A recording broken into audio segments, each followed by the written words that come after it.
welcome, Pat McGee, to our Desktop Documentary Business webinar.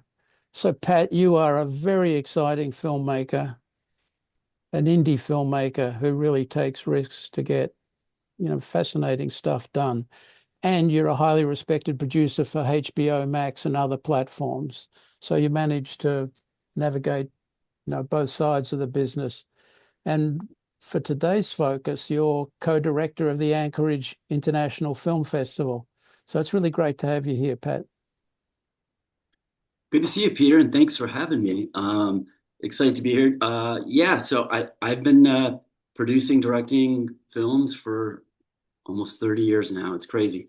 And about 3 years ago, an opportunity presented itself and at Anchorage International Film Festival, and Adam Lincolnhelt, a co-collaborator of mine that I've been working with for 15 years, had a chance to become festival directors and curate the Anchorage International Film Festival.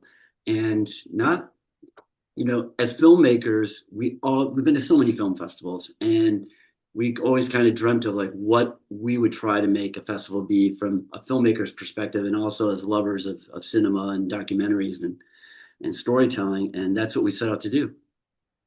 Yeah, and there's just so much focus on Sundance and Tribeca, and the message that we want to bring today is that the second tier film festivals can really matter, and you're going to tell us why based on your direct experience at Anchorage. But you've got a video to share. Why don't we set the scene with that, and then we'll come back and we'll have a brief discussion, Pat, you and I, and then we'll open up for questions. So you came to Alaska. It should be a pretty packed house tonight. Sold out crowd. It's opening night. You don't know if it's going to hit the audience. And then all of a sudden I hear a ripple of laughter or something. I'm like, oh, goodness. Anchorage Film Festival spoils all filmmakers. We actually have a number of explorers here in the audience. About to hike a glacier right now. Getting transported by snowmobile. Look at that. I'm having the trip of a lifetime, bro. I've been to like 100 festivals. Today was the coolest activity I've done at any festival ever. The vibe here is so fun. The crowd is pumped. I think it's a phenomenal film. We lived it. The audience was so immersed. It's the best Q&A session. How did you share such deep vulnerability? It was my soul, basically. It's a huge opportunity to meet different people. I am a really firm believer that you are who you surround yourself with. Let's be in that moment and let's play off of each other. Early work scarf. The Explorers Club will celebrate what you've done. I just want to enjoy. Put on your winter stuff and come out and have fun with your friends.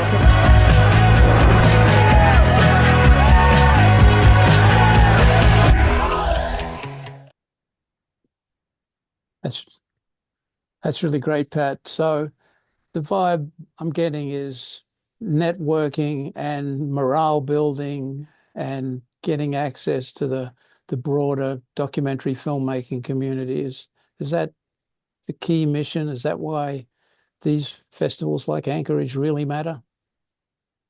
Absolutely, Peter. I mean, I think in today's world, it's so hard to get your films seen. It's in some instances, it's easier to make a film than to get people to care about it or to see it.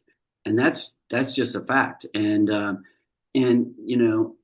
we tell stories because we need to. They're important to us, especially in the documentary world. And there's nothing better to go to a festival where you're just kind of sharing your story, your work with other people that have gone through that like experience. And it's quite a powerful experience. So how many delegates or attendees are there at a typical festival?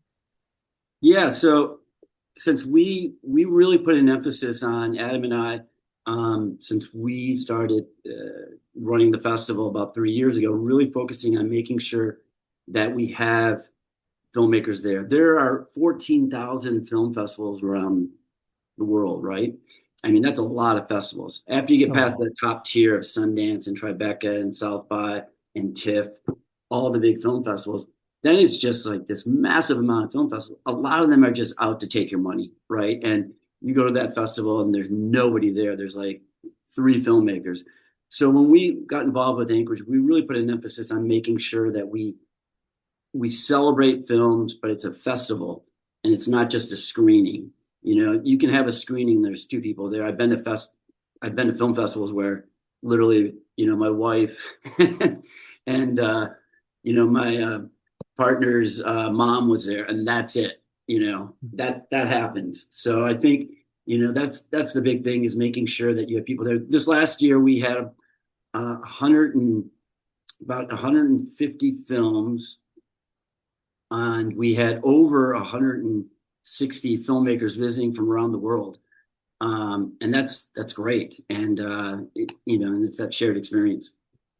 And how many just attendees in the audience that weren't filmmakers?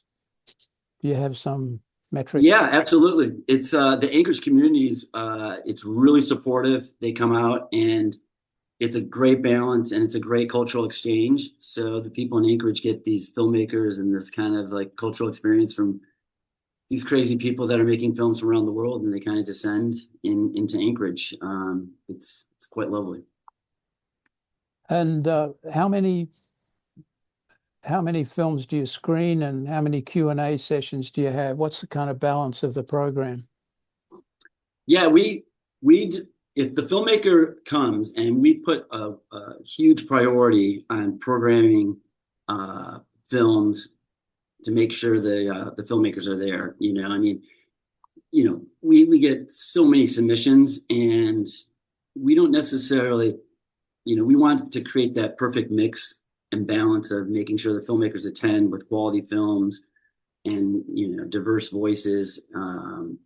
And so, you know, if the filmmaker's there, we'll do a Q&A, and the Q&A is robust. It's long. It can be upwards to 30 to 40 minutes because a lot of times I've been to film festivals, and, you know, they ask you 2 questions and they open it up to the audience, and that's it. I mean, this is for someone to work on your film, and then you screen it and you get 2 questions and that's it. It's I've been there. I've been on that side of the equation. It's not fun. So each presentation is fully prepared with the filmmakers involvement. And so do you have awards? Absolutely. So we have awards, jury awards, and then we have the Audience Choice Awards. And you know, we've expanded some of the categories. We created a category called the Explorers Achievement Award, which is curated by one of my DPs, Greg Taylor. It's Greg Taylor, who's a member of the iconic Explorers Club, and so that is recognized by the Explorers Club. And then we also have a Music Doc Award. We have a Sports Doc Award. We have feature, we have shorts, all those in the documentary world. And then we have a Real World Impact Award as well. And then we also have a whole category for Native voices. And it's quite powerful. And do you have any strategic shift that you anticipate? Are you doubling down on success in any areas? Yeah, I mean, I think, you know, it's interesting because, you know, film festivals, after that top tier, you really want to create an environment and a space where not only the locals are getting that kind of excitement, that festival atmosphere, that vibe, you know, where the screens are packed, you're sparking conversations, you're talking about this film, the next film, and just kind of like whatever the issue of the day is. You know, so our plan really is, we've increased the filmmakers' attendance. It is, you know, we have a policy, no jerks. You know, we don't want anyone that is like full of themselves. We want people that just care and love to tell stories, that want to be around other artists and storytellers. And we just assemble this group of people that come up there, and it's like a camp. It's 10 days. I mean, our festival is 10 days long. We have 2 days of excursions. So for 2 days, we kind of go dark for the most part. And then we get the filmmakers out into the wild. We take them on a glacier hike. We take them on a hunt for the Northern Lights. Which is basically going out into the wild and looking up in the sky. And if they're there, they're there. And if they're not, then you play guitar and maybe have a little drink or something. I don't know, and tell more stories. But we're hoping the Northern Lights pop out this year, so it doesn't sound like it's a scam. But we get people out in the wild. So I mean, our big plan is, we have 10 days. We want filmmakers from every film to represent. Right? We don't want to have a screening where there's no filmmaker. And so that is our goal. Last year, we were probably about 75% of the 150 plus films, which was amazing. And then the next stage is selling out. I mean, we probably sold out about half our screenings. We're at this place called the Beartooth Theater. It's about 400 seats. It's amazing.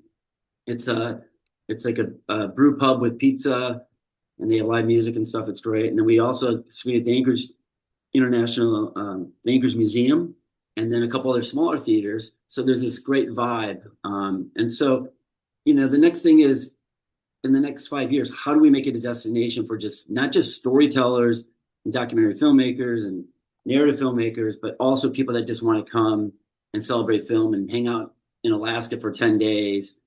That's when you start to cross the threshold, when you start to become a South by Southwest or something like that. But at our heart, it's just we're that space for independent filmmakers that aren't going to get into that 1% of Sundance. And I mean, we're as indie as we can be. That's great, Pat. Let's Caitlin, let's cut over to open ourselves up to questions from our audience here. Sure, you can write questions in the chat. I will answer them.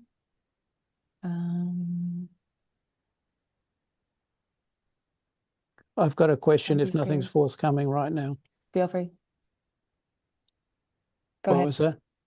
So what about distribution, Pat? The goal of so many producers, as you mentioned up front, is to secure distribution for their films, and that's tough right now. Are distributors turning up to Anchorage, and how do you get them in the future? Yeah, I mean, honestly, right now, we all know this. I mean, documentary filmmaking and monetizing it is a very, very difficult space. And the indie filmmaker is really being squeezed out. And, that's a reality. It's really, really tough to get distribution. I mean, I shouldn't say that, because you can get distribution through a lot of these places. It doesn't mean you're going to make money. You can get your film on many platforms. And unfortunately, in the last several years, the filmmaker's not making any money. I mean, I have, I've done films I did a feature called American Relapse, where it was a 90-minute, feature documentary, poured my heart and soul into it. And it won a ton of awards. We did the film festival circuit, and we got a distribution deal. And at that time, the distribution was with Gravitas, and the amount of money I made on that is pennies on the dollar. But the important thing I did is I made a ton of connections. I made from the trailer, Vice, Spike Jonze, who was curating Viceland at the time, had saw the trailer for American Relapse, and we turned it into a 10-part series for Vice. So it was it's one of those things where it's like, I'm a big believer you're doing these documentaries and a lot of the stuff for a reason that you need to tell a story, unless, other times I'm hired to tell other people's documentary for the network. But when I'm telling, American Relapse or From the Hood to the Holler or Bernie Blackout or films that I've independently done, that's because I need to get that story out, and I feel a calling. But, a lot of these, I mean, if you look at the films from Sundance, more than half of them have no distribution. Mm-hmm. I mean, that's crazy. Back in the day, it's like if you were in Sundance, you automatically had distribution. So, I mean, we have, distributors come up, but again, it's like, I can get your film distributed. Anyone here, more than likely, will you make money on it? That's the question. Yeah, we had a webinar 2 weeks ago with Sarah Craig from Foundation Distribution. It was really fascinating. I recommend to our audience to check it out, because her focus is on this proliferation of digital channels, and it's clear from the discussion that the financial rewards relative to the cost of, a solid documentary. The production of a solid documentary are minimal. So next, we got a question there, Caitlin. Yep. Beatrice is asking, do you have a mobile phone category of submissions? We do. And I'm trying to think if we changed the name. So we started it last year, and I don't think we did it was tough because it was the first time we introduced in the category. So, and I think we had said 5 minutes or less, and we called this a cell phone category. And I think that's a great idea because a lot of, especially the indie film space, film festival space, you want stories and you want people to be able to make these things. And the cell phone is so powerful right now. But yeah, we have it, and we'd love to have your submission for sure. Awesome. Next question is, can you talk about what film festivals look for when deciding whether to accept a film into the festival, especially documentary? That's a great question. I would start, the one thing is, I would always say, like, why now? Why this film? Why now? Why does it matter? Why are we telling this story? I think that's an important part of the equation. I think Adam and I really look for bold, independent voices, people that are exploring something, with a lens into it that has conviction, whether they're trying to understand that story or not. So, bold voices are very important. And then, of course, we always look for craft. Is it put together? The directing, the cinematography, the music, the whole package. But ultimately, I think, we're looking for things that, stories that can inspire, that can spark a conversation, because what we want to do in Anchorage is to really kind of assemble and curate and program these films that kind of like, create this epic experience that sparks conversation. So when you walk out of the film, you want to talk about it and engage. And I think that's what's so powerful about film, is like it can bring us together. There's, today's world of politics is so divisive. It's horrific. And, when we can sit in a room together and share an experience and walk out. So if that documentary can spark a conversation, it really kind of has a great chance to getting in. I also always look for access. Do you have access into some subject that we've never heard of? I think, access is so important in documentary filmmaking. But, and then the biggest thing is the filmmaker themselves. Like I said, we just love storytellers. We love people that need to tell stories, that want to tell stories, that want to be around other artists and share their work. So we have the no jerks policy. So if you think you're so. I got a question about the schedule. The festival's in December, so that's getting close to selection period for the big festivals, for the Academy Awards and other big events. So is Anchorage ever served as a kind of a qualifier for films, build awareness for candidates for the bigger film festivals and awards? Yeah, it's interesting. So Anchorage International Film Festival, we're going on our 26th year. And for years, their tagline has been called "Films Worth Freezing For," which I love. I think it's great because, it's the first week of December. It's freezing. And then when Ab and I got involved, we noticed that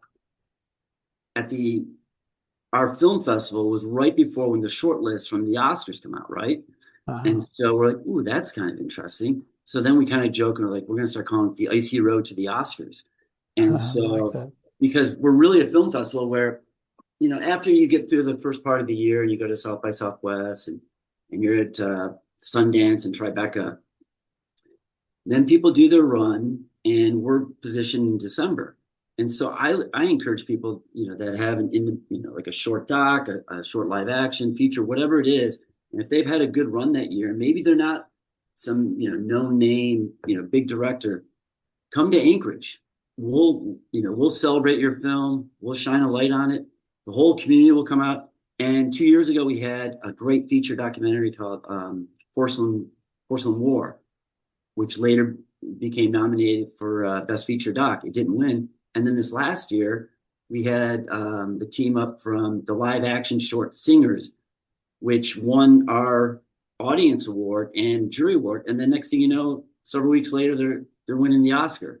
So it was a very awesome moment for us. We're like, oh, look, he has the eighth, Anchorage International Film Festival scarf on, and then next thing you know, he's holding an Oscar, which is it's a moment of pride. No, it's great. So it's actually a stepping stone, and the schedule lends itself to that. That's really good. Caitlin. Yep. Great question. David says, love the sound of Anchorage International Film Festival, especially with it being so remote for most of us. Does the festival help filmmakers with travel and lodging? We do, and that's one of the things that we really put an emphasis on. And so one of the biggest things we did is we got a great sponsor, the Wildbirch Hotel, this beautiful new hotel that they've renovated. And so what we try to do is we try to offset some of the airfare and some of the lodging. So yes, we do some of that. It's on a case by case basis, but I would say for sure, I'm trying to see if I can get like a. Let's see if I have.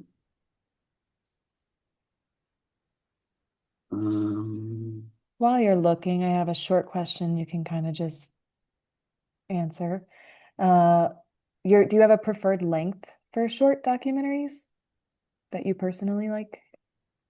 That's a great question. I mean, I think people have talked about this a lot. I mean, programming at festivals is difficult because you want great films, but sometimes if you have a short that's over 20 minutes long, it's hard to program. It's just hard. It's difficult for the space. If you're going over 15 to 20 minutes, it better be very, very good. I think most of the short docs that we get in are probably between 12 and 16 minutes long. I can tell you if you have something that's 5 to 9 minutes, you just have a better chance of getting in. There's just more spaces. We also do this outdoor screening. We started last year, so it's literally freezing. And so remember, we're showing over 150 films. And then one of our board of directors, Lael, had this great idea, and she's just amazing. She had this great idea. It's like, hey, let's do like an outdoor screening. And so we did an outdoor screening in like 3 degrees. And I bring that up because we were talking about the other day, and I was like, I think we do really short films for the outdoor screening because, if you don't like it, then you just have to wait 5 minutes, get a cup of hot chocolate, and then wait 5 minutes. So over our career, the standard lengths or required lengths of films has, really evolved. We used to have feature docs exclusively at these festivals, and basically television hours didn't qualify. It was always one of the grievances of Discovery and the cable and satellite networks, that their programs were formatted for the hour and didn't qualify for these festivals. And now in the streaming era, we have just so much flexibility, whether it's a feature doc, whether it's a series, a multi-part series, or the short docs, because there's no grid that the films have to be dropped into. So as that evolution in the business impacted the evolution of the films that are selected for Anchorage and for other film festivals, Pat? It's challenging to speak for other film festivals. I can say for us, we're really just looking to build that community and put together a really solid program that the filmmakers are going to enjoy, the local community is going to enjoy. So, we'll go outside of our comfort zone if the storyteller is right, whether it's a really short film or long film. And we had, we had this 30-minute short, and we were like, I just don't know if we can fit it in. It's going to be really tough. And we fit it in. The filmmaker came up, he was just lovely person, and it ended up winning. You know what I mean? And it's so funny because it was literally like right on the cusp of it coming, or and so I think you want to just do what's right for the festival. And I think as programmers, and we have a screening team that go through all this, and we look for the best. But then what's that program look like to really kind of like elevate that engagement with people? So you're kind of agnostic to the length of the programs. It doesn't have to fit into a feature, certain length short film model. If it brings community, if it has something to say and it brings community, it potentially qualifies. Yeah, I mean, absolutely. And it's so, film is a tricky thing, it's like, it's so subjective, and, what you like and what I like may be two different things. That's why it's like, I like to find things that we can spark a conversation with. And it's okay if, you don't like it and I like it, and we're in the same room together. That's going to be good because then we can go talk about it. Caitlin. Cool. This is a great question, kind of refocusing on why film festivals matter. I've heard that festivals are great for gaining recognition and building your career, but on my 7th short film, I've yet to see any major benefits to my career. What do you recommend in this case? That's a good question because, I mean, I can share that that feeling because, I'd been to so many film festivals, and some of them they're not worth anything, right? And I don't know which film festivals your shorts have been to, if you had good experience or not. But I mean, I think it's building that community, and it's building cultivating those relationships. And sometimes, I can have a film and maybe it's not going to necessarily get this distribution deal and make a ton of money. But look, I made the film. I want people to see it. I want to share my work. I want to be around people that went through that same experience. And maybe it's a cathartic experience. Maybe it's like, you just have to do it. I have to do it. You know what I mean? So I can't do something and not see it through. And so as long as you can find these spaces like Anchorage where you can go and be around other people, it's powerful. It's almost like a retreat, and it's healthy for you. Now, for me, I know before I did my first feature documentary, I was doing a lot of documentary series on TV. But as soon as American Relapse came out, it changed from director producer, from a lot of this unscripted TV to filmmaker. And so I think these film festivals matter in so many ways because it is that chance to share your work, be around people, build relationships, and just have a moment just to kind of, say, look, you know what, I did this, and, and feel good. Just looking at your own films, Pat, Bernie Blackout, which we covered in a really terrific case study in documentary business. So I recommend everybody to read that. It's a great detail about how Pat really put himself on a limb to get stuff done. What was the film festival history or trajectory for Bernie Blackout, or didn't it have one? Good question. And that was another experience or project where I just felt compelled to go make something. I didn't really have a plan. We talked about this at length, but I just went out and I got access, and I just jumped on the bus and just, started filming. And we basically, with Bernie Blackout, we were shooting that, and I had already just finished Dope Sick Nation, and I was pitching Vice another project, and they heard that I was on the campaign trail. And so I had already shot this stuff on my own, just myself and my DP, the two of us shooting, just the two of us, just out covering it. And we just by the way, for context, this is the Bernie Sanders campaign where he was challenging Hillary Clinton for the Democratic nomination, correct? Correct. And so we crisscrossed the country and did all that. And we didn't have a distribution deal. We didn't have any money. We had a little money to, stay at the hotels. But then Vice came in and basically co-proed with us and finished it and then put it on the air about 3 months later. So it never went into festivals. It never had a festival run. And it's one of those things where, as a filmmaker, it's like, I wanted to tell that story, and I was able to kind of like end up making money because, it went on Vice and did a whole thing. And the same thing with American Relapse, where American Relapse didn't necessarily return a ton of money on the film itself, but it got us a 10-part series. So these things just tell me, open. just back up a bit. What's American Relapse? What's the story? American Relapse was about two people struggling with the disease of addiction and kind of investigating, exploring the world of what they were calling junkie hunters. People that were kind of ripping off, trying to monetize people struggling with addiction through the rehabilitation clinics. And so we followed these two characters, and then based on that, we did.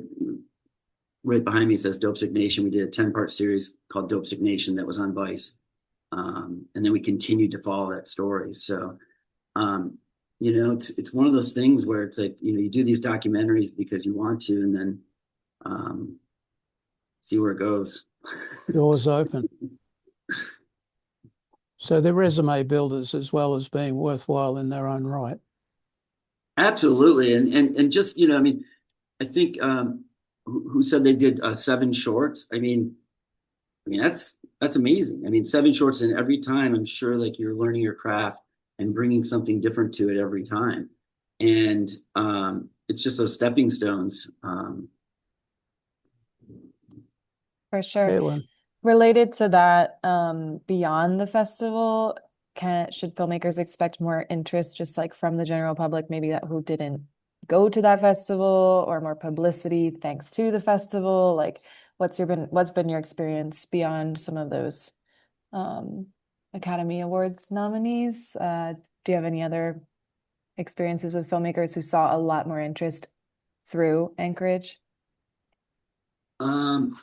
Yeah, so it seems if you get into a film festival, it's almost like a domino effect. I mean, the relationships that you build from there are really strong, and then they'll start to say like, oh, did you apply to Cordillera or like Rhode Island? So there's this kind of community that you build, and then outside of that, people are recommending you go to this film festival, and so you see a lot of the same filmmakers, and not always the same, but it's like people will recommend to go to this film festival. They say, oh, I know someone over there, and so there's a really good chance, like, once you get into a film festival, there's a really good chance you're going to get into more and more and more. And then that kind of like just keeps building those relationships. I've been lucky too. It's like I've met distributors, and when I was at Cleveland International Film Festival, when we did From the Hood to the Holler,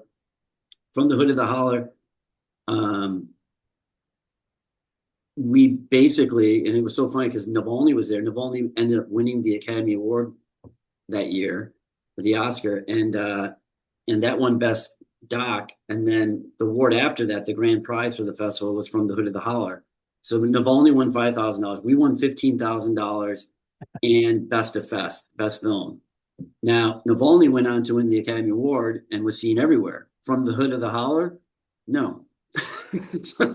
So I won the festival. I won the $15,000. I beat Navalny, which was, like fun to say. But the distribution deals that I received for From the Hood to the Holler were not good. And I knew from my other experience with American Relapse that I was not going to make money on that. And I could have signed with the same person that distributed American Relapse and 2 other offers that I had. And I said, no, I'm going to distribute this on my own because I'm not going to get tied up in a 15-year deal where they don't care about it. And I'm glad I did, because the film was about a young black man from Kentucky who's now running for Mitch McConnell's seat this year again. So I was just had a chance to go out to Kentucky and hang out with him for the primary and shoot that. So now, since I turned down those other distribution deals, I can do whatever I want with it because I still own it outright. So instead of making the couple $1,000 I probably would have made on the distribution deal, I said no. Yeah, more flexibility. Does Anchorage expect any kind of exclusivity or premiere role for the films? How do you weight your anchorage to the release date of the film? Is that an important factor or not? You know, we used to look that it was made in the same calendar year, right? So, but now it's, you know, we're a little more flexible. If there's a film that we want to program, you know, we don't want something that's over 2 years old or, you know, somewhere like that. But we don't have hard rules. So, yeah, we're pretty flexible. So if you have something that you think is a good fit, please send it our way. I'm trying to think if I'm trying to get like we have filmmakers on this. I'm trying to think if I'm trying to find a code that I can give people to. Let me see.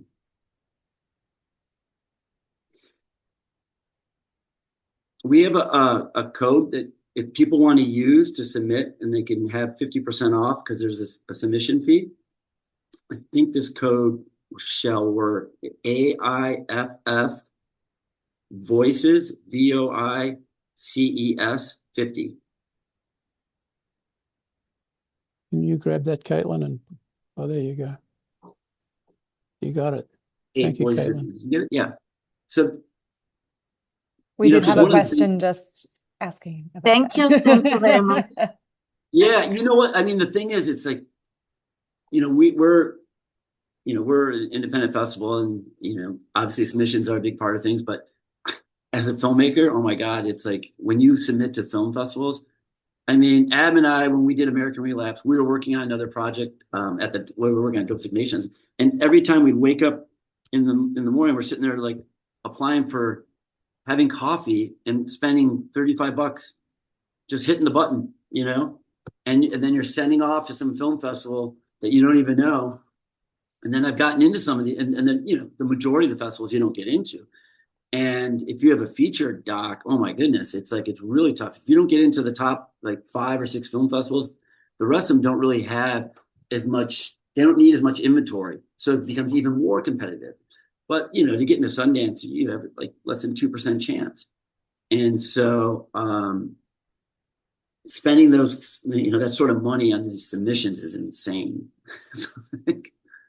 So you know, we're very, very aware of like how much time and effort it makes to make anything, like a short, a feature, whatever. So when it gets to our screening team, we really carefully consider it, because we've been on the other end of the rejections, and it's not fun, you know.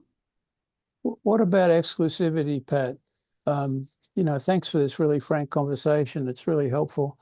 So exclusivity, if a film has been in 10 festivals, you know, Rhode Island, Western Florida, whatever, beforehand, does that become a factor in your decision? Yeah, I think in 2 ways. I mean, it can help influence. You know, when we've seen a film do well with audiences at South by or Seattle International Film Festival, and it really kind of engages that audience, then that makes it a little more enticing. And then also if it's a premiere, that's also enticing as well. You know, it's like that, you know, so it's like we have both those, you know. We were just up at the Seattle International Film Festival, and, you know, we met a ton of filmmakers, saw amazing films, and, you know, what works for them may not work for us, but definitely when you see something that just kind of brings an audience a laugh or sparks a conversation, then you're like, ooh, let's get that, you know. So that's, you know, something that we look to is, yeah, it can be something that either way here on that. That's good. So I imagine that the top draw festivals have an exclusivity role or a premiere role, but you're much more flexible. Yeah, and it's fun too, because if you have a film that was at South by Southwest in the spring, I mean, we had a great film, featured narrative. Bob Trevino likes it, and it won South by Southwest.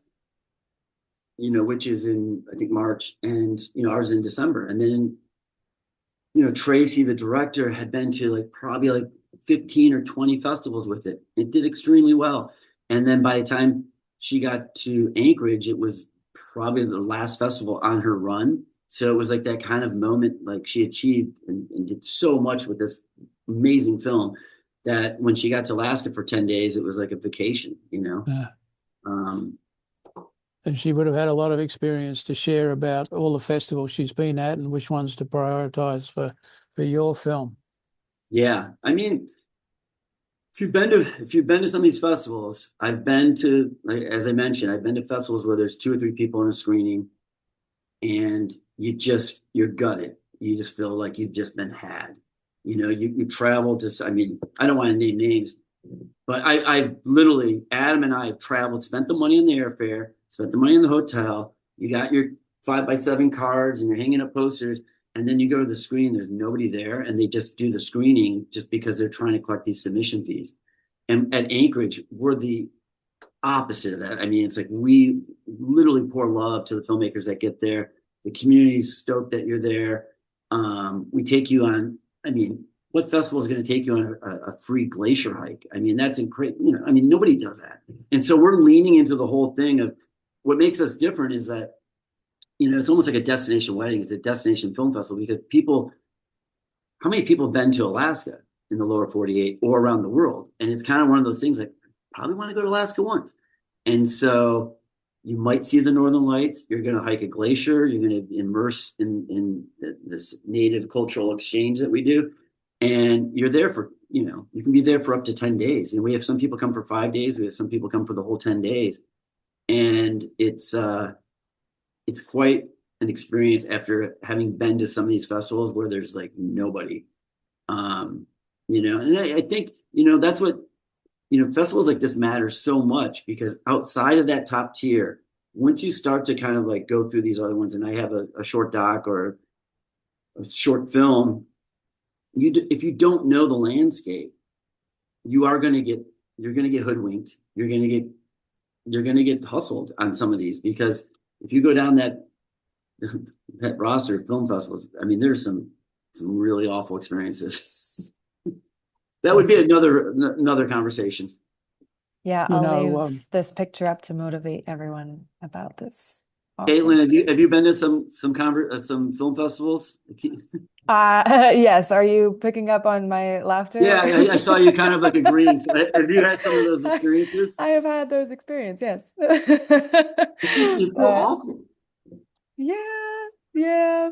It's Pat, I've got an interesting experience. I was consulting and supporting a festival in Durban, South Africa called Youth, and it's a combination film festival and conference. And at the beginning of I was, one of the earliest supporters of this festival when it was just an idea on a back of an envelope. And they asked me, how can we get folks to turn up? To fly all the way to Durban, it's a long flight from the States and Europe. You've got to go through Johannesburg. There's very few direct flights. And I said, you've got to offer them some really fantastic life experience. So I went down on this festival and they'd arranged, first of all, a whale spotting experience, in which we were surrounded by whales. It was an amazing, unforgettable experience. And then and then also they went on a rhino dehorning expedition where they actually cut the horn off a rhino because that reduces its value, because poachers kill the rhino for its horn, and if the rhino has had the horn removed, it will live. So it's a kind of a tragic situation, but it preserves the population of rhinos. And to this day, I just remember both those experiences of highlights of my festival life. So I've been to dozens of festivals and conferences, and I think what you're doing, and I really picked that up from your video, like to have people having a life-changing experience in an environment they've never been in before, really endears them to the festival and to the people that they're traveling with. So that's my 2 cents. I love that, Peter. I mean, you're just spot on. I mean, it's because at the end of the day, it's like, are you going to take your film to Anchorage and score a massive distribution deal and make millions of dollars? That's probably not going to happen. But are you going to go on an amazing experience that you're going to remember for the rest of your life? That's going to happen. And you're going to go and the thing is, like, we're talking about storytellers and filmmakers. So like all the conversations they have and the videos they take. We had this gentleman, Ryan Ballas. He's a great filmmaker from upstate New York. He does a lot of like indie films. And Ryan was there with his girlfriend. And while they were there for the whole 10 days, they were also doing a half hour, like a show. They have a show called Whiskey Town. It's like almost like Anthony Bourdain travels the world and drinks whiskey, but he was shooting another like show on his own for independent content, and it celebrated the whole experience. And you watch this through the lens of a filmmaker going through like the glacier hike and the hunt for the Northern Lights, and he pieced it together so beautifully. But yeah, it's about that experience. Come to Alaska. You gonna come up to Alaska, Peter? Yeah, I've got it on my list. Okay, because we do some coffee talk panels. You're pretty good at this thing. We've been doing it for a while. So, we do these coffee talk panels in the morning, get everybody up, and give them a nice breakfast. And then at 9 o'clock, we do like these panels and just talk about the world. And it's usually kind of like it's like therapy, if you will. That sounds great. And I definitely do the PowerPoints that get them engaged. So Caitlin. Pat, a couple more questions. Beyond getting into Anchorage and having an amazing time at that festival, what's some advice for filmmakers who are looking at these 14,000 film festivals? What other things can help you decide which one is a good one to spend the money on and what is not? That's a really, really good question. And after spending lots of money, trial and error, you start to kind of uncover some things. And one thing I can say is there is on Film Freeway, where you mostly submit for your festivals, filmfreeway.com, you'll see that there's a place where people can leave a review. People can only leave a review if they had a film that was programmed at the festival, and only one person from each film, whoever submit that film, can leave a review. So what you will find is when you read those reviews, they are real because it's from the one filmmaker that submitted and was accepted. We have a little badge by ours because we're top 10% reviewed. So we're less than, like out of 14,000 film festivals, we're in the top 10% best reviewed. So if you look at those, read those reviews, I always think that those are great. And then you can cross-reference like what they did, who they are. Do you like the cut of their jib? Do you like the way they, you can kind of start to assemble. Sometimes I remember looking at film festivals and I look on Film Freeway and I say, oh, I've never heard that one. And then I start scrolling through the pictures and they're stock photos. And they're like, just like generic photos of people like, watching a screen. And those people, it's insane. So, you try to connect with the information you know. Reviews are important. Word of mouth is big. Julian Dubuque Film Festival, which is a great film festival. Which one is that? Sorry, Pat, I missed that one. Which festival? Julian Dubuque. Uh-huh. It's in Iowa, and it's not, yeah.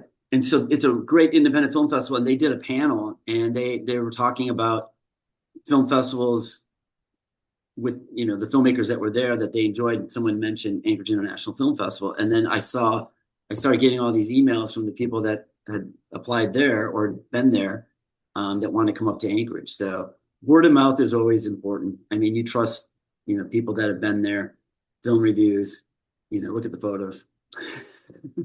Great. For sure. That's really an important source. One last question in the chat here, which is 55 minutes accepted for web or episodic? Yes. Okay. For sure. Cool. Is that a pilot? I'm just curious. Is it a pilot or? Luca, if you want to answer. I can't hear you. Yes, it's the pilot. Already won 23 film awards worldwide. Yeah, please send. I mean, because we just started kind of like that episodic category last year, and we really want to build on it a little more. So we're trying to.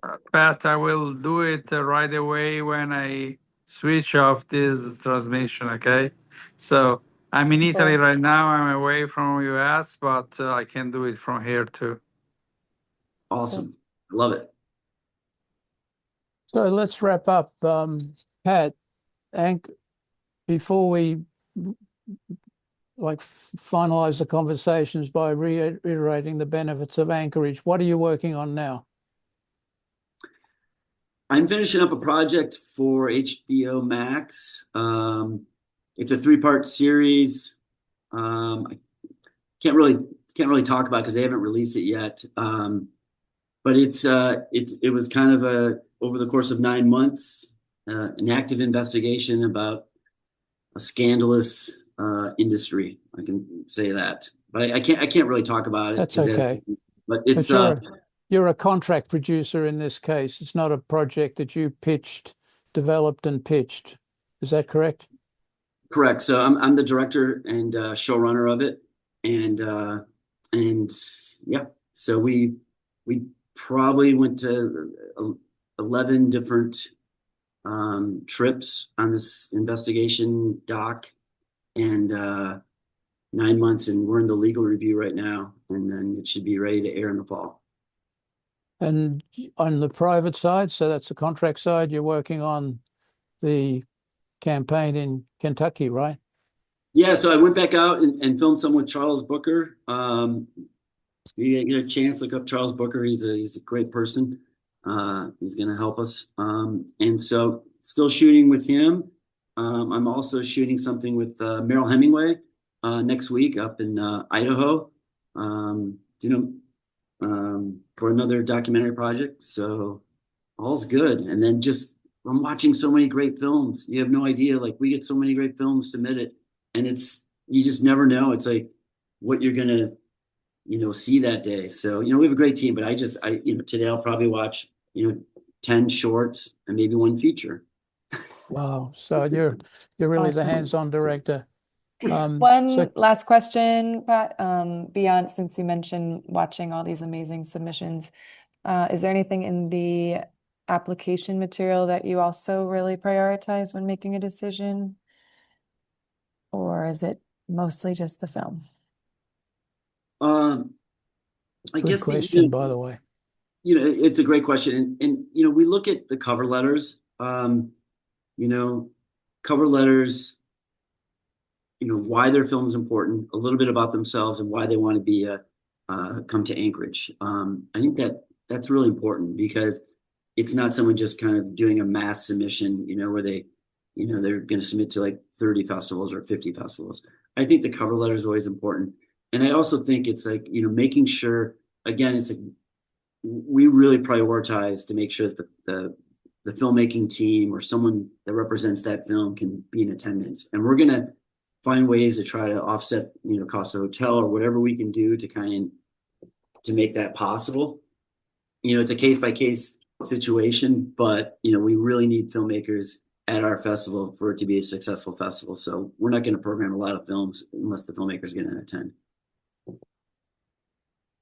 Great. So let's finish up. But look, first of all, Pat, to me, I just find your mix of passionately committed independent filmmaking. I met you when we discussed the Bernie Blackout film, because I am still a Bernie Sanders fan, and you were throwing a light on, really secrets of the democratic machine that were not in the interests of the country. And at the same time, you're a really in-demand, work-for-hire producer, director, cinematographer for the leading brands. So, and on top of all of that, you're running this film festival that is rewarding for filmmakers, and secondly, teeing up certain films for higher recognition and higher awards. So, that's a really important contribution. So I guess the final question is, if you have one word of advice for filmmakers related to the Anchorage Film Festival, what would it be? I mean, I would say do what you love, and go where you're loved and appreciated. And I can tell you, specifically with Anchorage International Film Festival, we love storytellers, we love artists, and my dad always used to say, "Go where you're loved," and Anchorage has found a place. In my heart, Anchorage is, we went up there 2 different times for a film festival experience, and next thing you know, Adam and I are co-directing and running this festival, and it's quite a remarkable experience. And and the same thing with films. It's like make films that you care about, that inspire, that spark conversations. Do it with people that you love, that you want to work with, because that experience making the film is I love so much about it. There's so many ups and downs in this world, and it's just like if you get to do stuff that you love and care about, and with people that are important to you, then that's all you can ask for. Well, thank you very much, Pat. Thank you, Caitlin, for keeping us straight. Thank you, Gareth from Desktop Documentaries, our co-producer of the webinar. And Pat, I really appreciate your openness and the advice that you can share with us all. Thank you. Thank you. Thank you guys all. I really appreciate it. This was fun.